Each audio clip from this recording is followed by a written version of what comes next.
Bonjour à tous, on se retrouve sur J-Pro Menuiserie. J'espère que vous avez passé de bonnes vacances. Pardon pour cette interruption, ça fait un petit moment que j'ai pas fait de vidéo, je m'en excuse.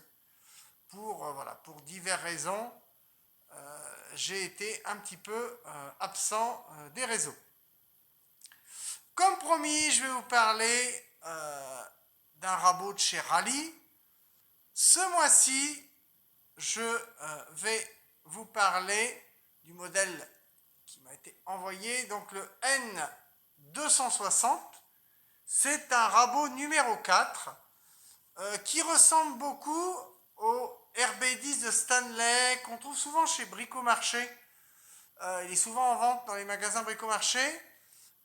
C'est un peu une copie, mais celui-ci est nettement meilleur. Moi je trouve au niveau rapidité, au niveau de la poussée pour pousser le rabot, etc. Moi je trouve que celui-ci est nettement meilleur. Ce que je fais pour avoir un bon appui, une bonne poussée sur le rabot, je mets un peu d'huile de coco. Là je l'ai fait tout à l'heure sur la semelle, voyez. Je l'ai un petit peu beurré avec de l'huile de coco. Et on trouve ça chez Lidl. Ça coûte 1 euro, 1,50 €. Et c'est très pratique. Et on a une super glisse du rabot sur le bois. Voilà. On tartine bien. Ensuite, on passe une peau de chamois ou un chiffon. Et après, c'est une vraie piste de ski. Ce rabot, il est très facile à régler. Pour les épaisseurs, j'ai une molette ici. Alors là, le fer est relevé. Si je veux plus d'épaisseur, j'ai juste à appuyer avec le loquet ici. La lumière n'est pas réglable sur ce modèle. C'est des fers de 48 qui sont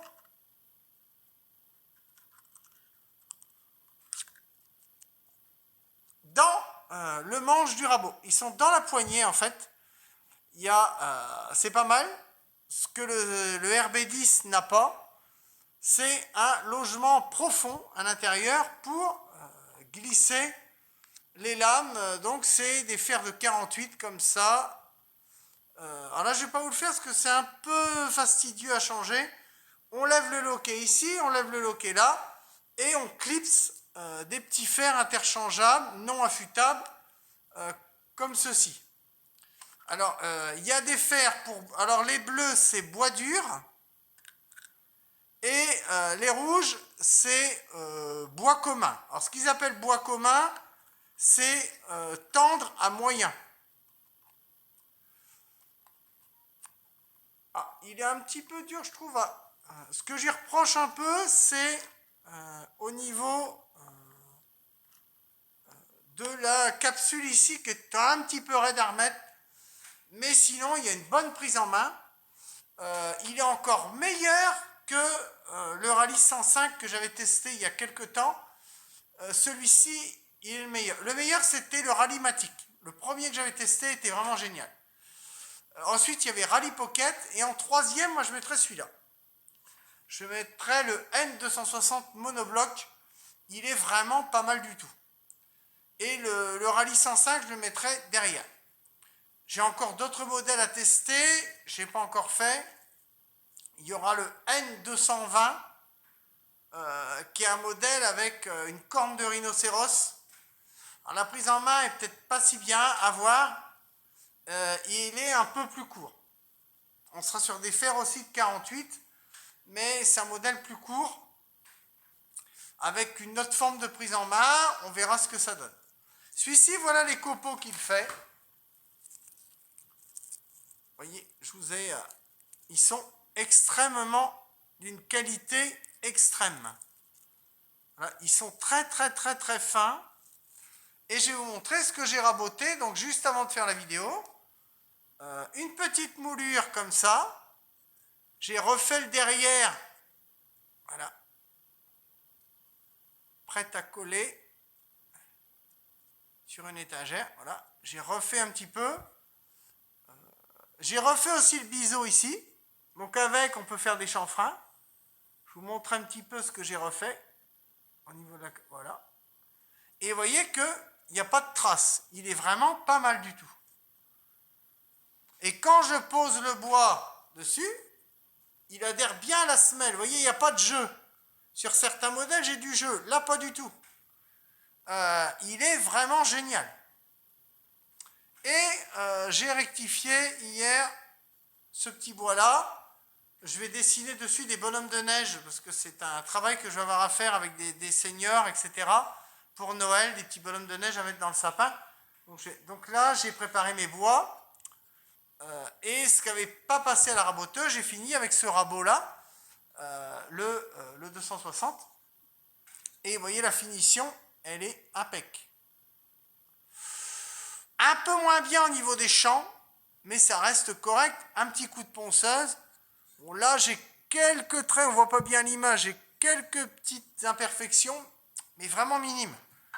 Contrairement à quand j'avais fait un exercice identique avec le 105, le résultat était beaucoup moins bon. Là, vraiment, celui-ci, il est vraiment génial. La prise en main, elle est vraiment top. J'ai vraiment, voilà, c'est vraiment du costaud, je peux y aller. Hein. La poignée, elle est vraiment bien rivetée. J'ai des rivets tout autour ici. Donc vraiment, ce modèle, moi je l'ai attesté, mais je crois que c'est un modèle qui vaut dans les 98 euros, je crois, 98-99 euros. Ce modèle-là. Et vraiment, je vous dis, facile à régler la profondeur. Contrairement au RB10 de Stanley, qui aura plusieurs molettes, une ici et une derrière, là, vous avez une molette unique pour le réglage. Soit levé, soit baissé, en fonction de ce que vous voulez. Levé, j'enlève du fer. Baissé, j'augmente mon fer. C'est simple comme bonjour. Et pour changer le fer, il faudra appuyer ici, je vous dis, lever complètement la molette et puis mettre un fer qui se trouve dans la poignée.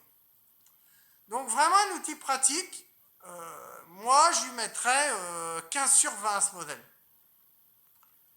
Et le RB10 de Stanley, j'ai testé il y a quelques années et apparemment il n'a pas été revu. Il n'a pas été corrigé depuis. J'y mettrais 13, 14. Mais celui-ci, il est nettement meilleur.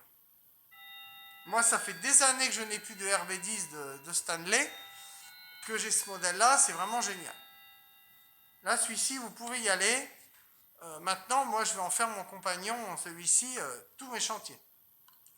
Donc, la prochaine fois, je vous présenterai d'autres modèles de la gamme.